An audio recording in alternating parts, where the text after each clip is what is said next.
أورلاندو بايراتس من جنوب إفريقيا على البارح بالليل أن المدرب المغربي عبد السلام وادو وخمسة ديال الناس من الطاقم التقني ديالو تعرضوا لحادثة سير خطيرة وهما راجعين من مدينة غوكبيرها من بعد الماتش ضد تشيبا يونايتد اللي ربحوه ب3-0.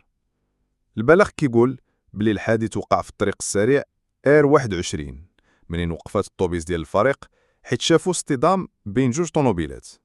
وادو وبعد من الطاقم نزلوا من الطوبيس باش يعاونوا الناس اللي تضروا، ولكن طوموبيل من نوع نيسان ان بي 200 دخلات في المركبات اللي واقفين في الجنب، وهذا ما خلى وادو وخمسة من الطاقم يتصابوا بجروح مختلفة.